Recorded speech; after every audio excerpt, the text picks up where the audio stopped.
গ্রামের সবচেয়ে কুৎসিত মেয়েটি হঠাৎ আবিষ্কার করল সে দেখতে হুবহু এক নিখোঁজ ধনী মহিলার মতো। এই সুযোগে ভাই বোন দুজনের মাথায় এলো এক সাহসী পরিকল্পনা। যদি মায়া সেই ধনী মহিলার পরিচয় বড়লোকের পরিবারে ঢুকে যায় তাহলে এক রাতেই কপাল খুলে যেতে পারে। তাই ভাই রাহুল তার শেষ 50 টাকা খরচ করে তার জন্য একটা কালার কন্ট্যাক্ট লেন্স কিনে দিল। মায়া আর দেরি না করে আয়নার সামনে গিয়ে তার নীল চোখে বাদামি লেন্স পরে নিল। এতে তার চোখ ঠিক সেই ধনী মহিলার মতোই হয়ে গেল। এরপর সে থানায় গিয়ে এমন ভান করল যেন সে মানব পাচারকারীদের হাত থেকে কোনো মতে পালিয়ে এসেছে। সে দাবি করল অপহরণকারীরা তাকে নির্যাতন করে এই ভয়ঙ্কর অবস্থায় পৌঁছে দিয়েছে। তার নিখুঁত অভিনয়ে পুলিশ এই স্বামীকে খবর করল না। তার মতো 5 বছর আগে নিখোঁজ হওয়া স্ত্রীকে পাওয়া গেছে। স্বামী আরিয়ান ছুটে এলেন থানায়। তিনি নিজের চোখকেই বিশ্বাস করতে পারছিলেন না তার স্ত্রী এখনো বেঁচে আছে। মুখে একটি দাগ ছাড়া সামনে দাঁড়িয়ে থাকা এই নারীটি ঠিক তার স্ত্রীর মতোই দেখতে।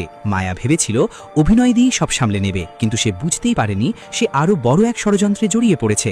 বাড়িতে ফেরার পর স্বামী তাকে পরীক্ষা করতে শুরু করলো। সে জিজ্ঞেস করল, শেষবার যখন দেখা হয়েছিল আমরা কি করেছিলাম মনে আছে? কিন্তু ননদ স্নিগ্ধার সামনে সে বারবার ভুল করতে লাগলো। কফি খাওয়ার সময় সে জিজ্ঞেস করল, তুমি কি চিনি খাবে? স্নিগ্ধা বলল, আমি তো চিনি বা মিষ্টি কিছুই খাই না। তারপর স্নিগ্ধা আবার প্রশ্ন করল, তুমি তো ব্যর্থা খুব ভয় পাও, তাহলে নাক ফুটালে কবে? সে একটি পুরনো ছবি দেখিয়ে বলল, এটা আমাদের আলাদা হওয়ার 2 দিন আগের ছবি।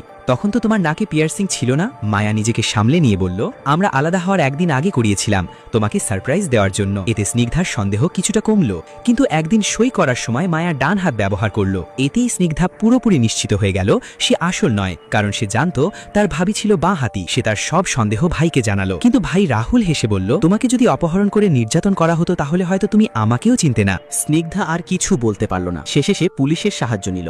পুলিশ প্রধান বললেন, আপনার স্ত্রীর মধ্যে অনেক অসঙ্গতি আছে। সে অপহরণকারীদের এমনভাবে বর্ণনা করছে যেন সিনেমার ভিলেন। কিন্তু ধনী স্বামী আরিয়ান জোর দিয়ে বললেন, সেই আমার স্ত্রী। আমরা 5 বছর একসাথে ছিলাম। আমার চেয়ে তাকে ভালো কেউ চেনে না। রাতে তিনি একটি চিরকুটে বোন ও পুলিশের সব সন্দেহ লিখে মায়াকে জানালেন। পরের দিন মায়া তার ভাই রাহুলের কাছে গিয়ে অভিযোগ করল, তুমি তো আমাকে বলনি ওই মহিলা বাঁ হাতি ছিল।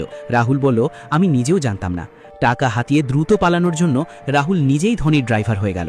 একদিন মায়া গোপনে ধনীর কাছ থেকে কিছু নথি চুরি করল, কিন্তু দেখে হতাশ হলো, কারণ সেগুলো শুধু পণ্যের ক্রয় বিক্রয়ের হিসেবপত্র, যেগুলো আবর্জনা হিসেবে বিক্রি করলেও কয়েক টাকার বেশি দাম পাবে না।